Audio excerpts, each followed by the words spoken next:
Hello and welcome. Today's date comes in that of Sunday, the 5th day of April 2020. My name is Derek and this is the Money Charts channel. All bets, trades of the like, well, that's within each's own risk and their own reward. This is what Bitcoin looks like month to date, or for that of April. It started off going down a little bit from 6,300 to 6,170. This is the 5-minute term time frame. This is what the last little bit has been. I suppose there's big support here at around 66.75, or as satanic as it might sound, all sixes. That's why the 77 is I'll call a slot machine number, just easy to think, but all sixes. Meaning we break this very short-term level of support.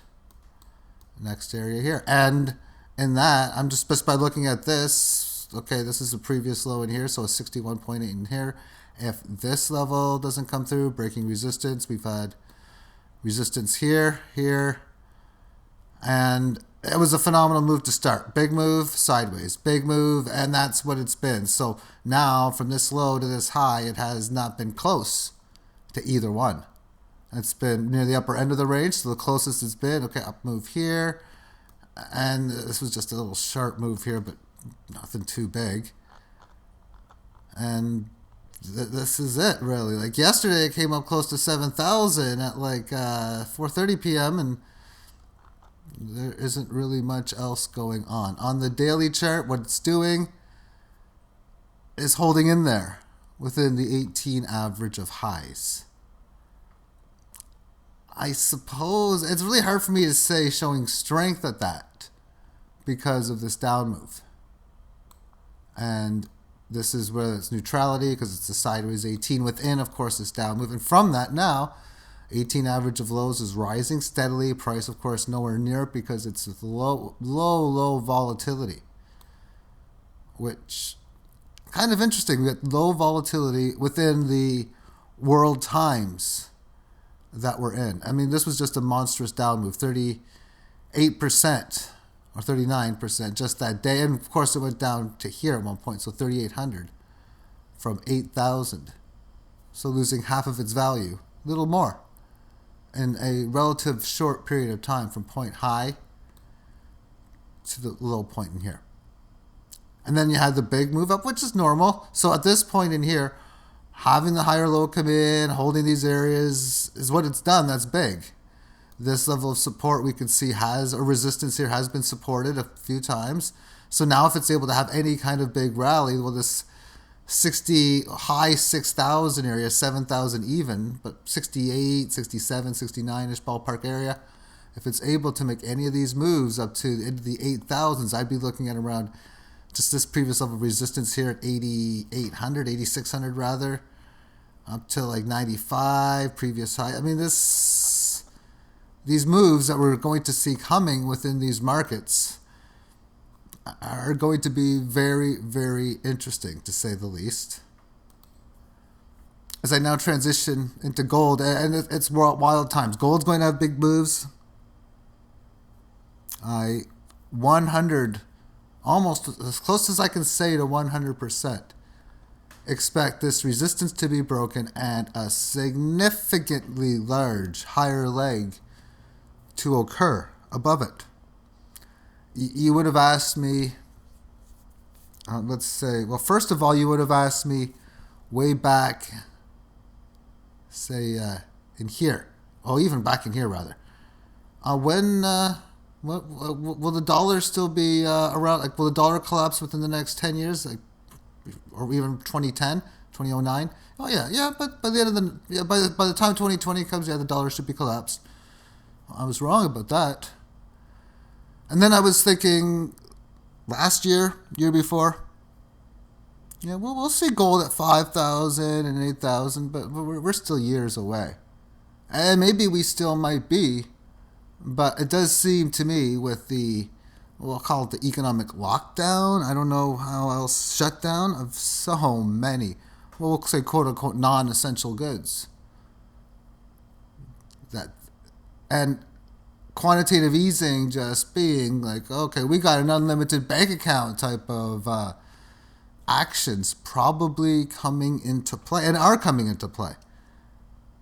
So thus having these wild moves now most likely happening so much faster, it does seem as if that's what's going to happen here. The setup here for gold on the monthly time frame, magnificent. On a more longer term, via that of the quarterly, it was a phenomenal run that it had, breaking out in the start of the millennium.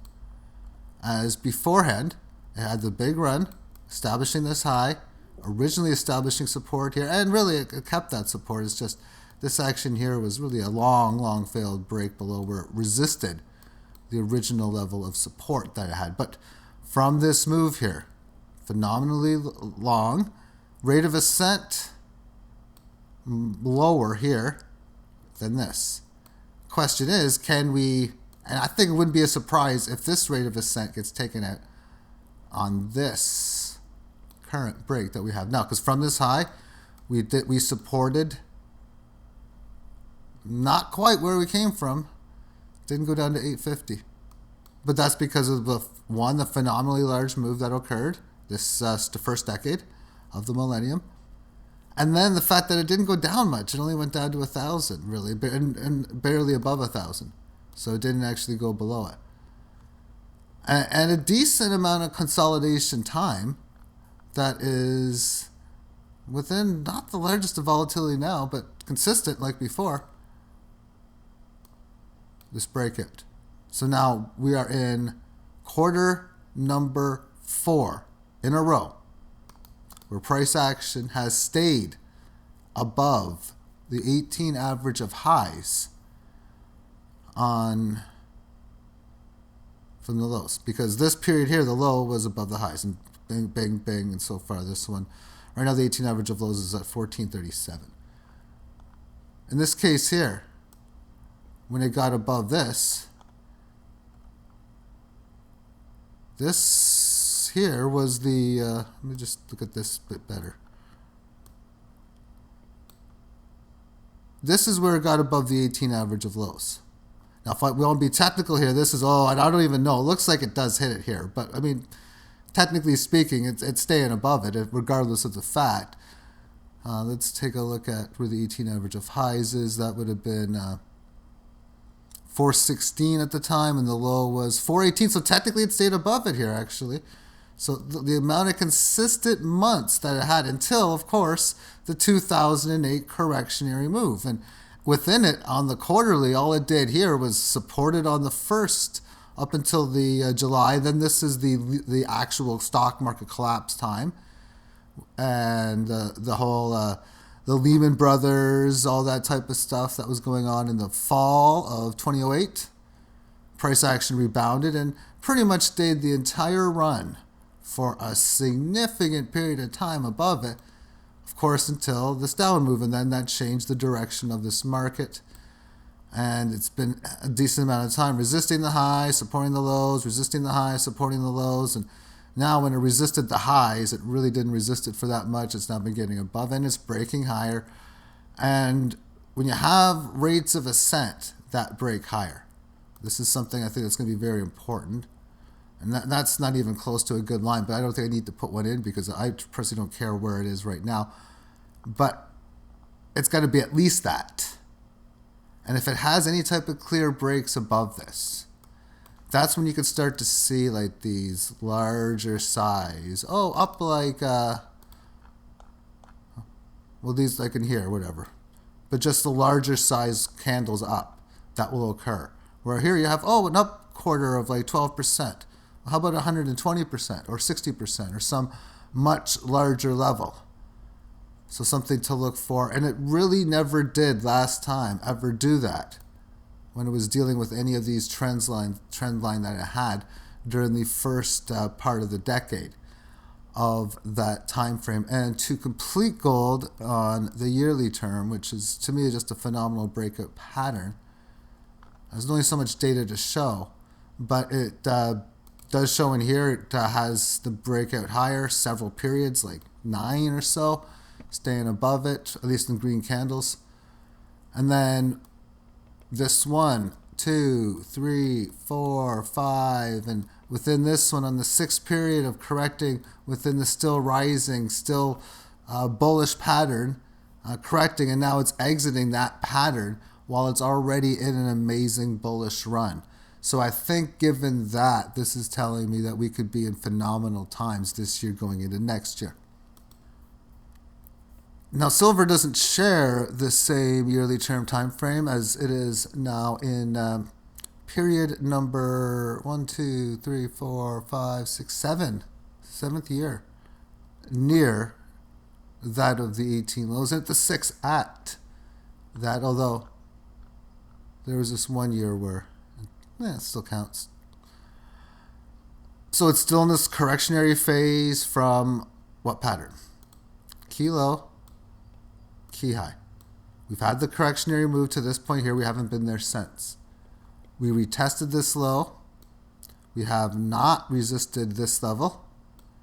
We're supporting that level rather after we resisted it. We are supporting this few years in which it congested in here. But of course, at any given time when these things are able to break through, then it's really at a spot where, oh my goodness, it can break big. And right now, the 18 average of highs comes in at, well, I get the exact number, so it's about 23.5, a little below it probably. 22.98, so 23.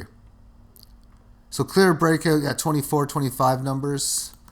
That could spring interesting situations. And we'll get to that daily chart in a bit, but for 25, we're looking at coming back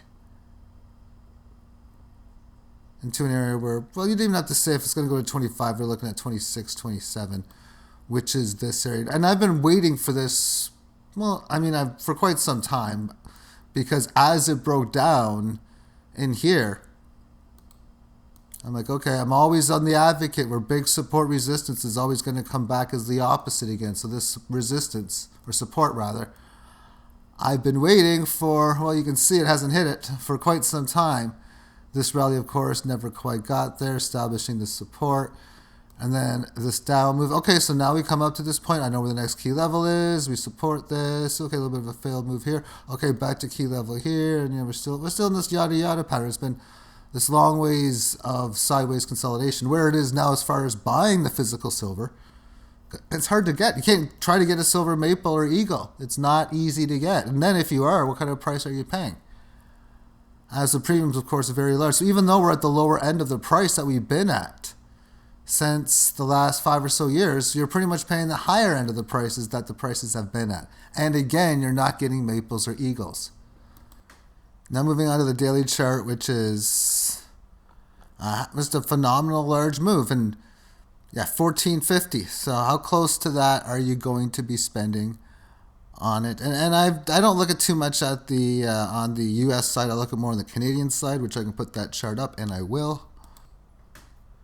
Pretty much got the same type of chart. $20.41 Canadian. And as far as this, I'd say that the monthly chart, I could just in this range, as you can see in here, not much more to say about it. Also at the lower end of the range, like it is on the United States side as well. The one main difference that it has, it is supporting its level of resistance that it had from in here rather than being below it. And that's, of course, because of the US dollar cross against the Canadian one as a main reason for that. But with $20.41, let's take a quick look at silvergoldbull.ca. This is a site is not advertising in any form with me, but it is the going rate for prices that you can buy. And it says here the World Economic Month is shutting down for 2 weeks. They don't give me a date on this. I'm not going to click on this. This is now up to 20 plus business days, so that number has risen for the volume and the delays that you can get with several amount of these coins, especially if we're talking things like, again, there we have silver and gold eagles that are being shown here. But we're talking about silver here. Let's go to view all silver. And there's a list, of course, of all the different ones that you can buy. And the most popular here, the 2020, $32.58 to buy one, 32 and a quarter to buy a roll. Buy a monster box, $31 an ounce. A random year for the Canadian maple, $30.58 for one. A roll is $30. A little more. A little less if you buy 5 rolls, and a monster box is about $29.50. So $29.50, $9 more on $20.50. That's, well, 2 is 10%.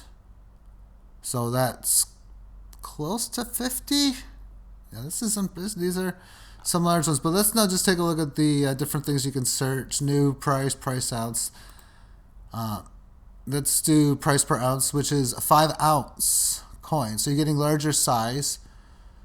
And for my liking, I like to have assorted sizes. People say, 100-ounce bars are not good because they're too big. Well, if you have a large amount of silver, if you're working in the 4 figures amounts of silver ownership, then you can start to figure, yeah, by putting 100 ounce in your portfolio, sure.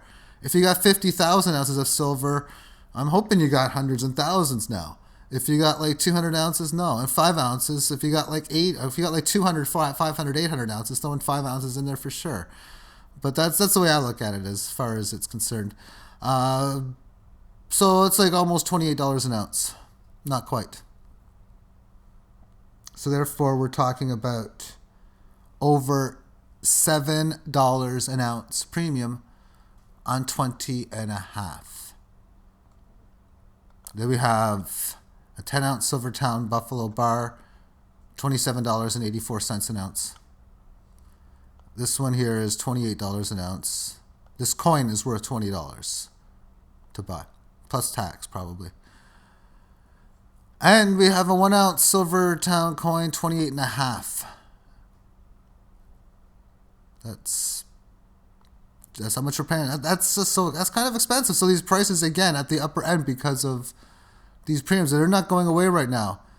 1 kilo, 2019 Australian Kookaburra silver coin. I was saying before, I can't find a kilo coin for under 1,000. Well, now I guess I can, but $9.25. $9.25 is the price. I was buying these things usually at like around 800. I got a few of them, and they were basically under 800 all the time. Around that for a kilo. And again, I'm buying, and this is a price higher. Price action is at the lowest level, and I've never spent near the $9.25 for a kilo. It's again 800. These are like Sunshine Mints, 1 ounce gold, but we're talking $9 almost. 2 ounce was a pure assorted random, same sort of price. 1.5 ounce, $44. A 100 ounce bar from the Royal Canadian Mint. And they don't have any of those generic ones anymore. They used to have them. Not anymore. And they used to be able to sell you these 10 ounce bars for a spot price, and not anymore, not for a long time. They haven't.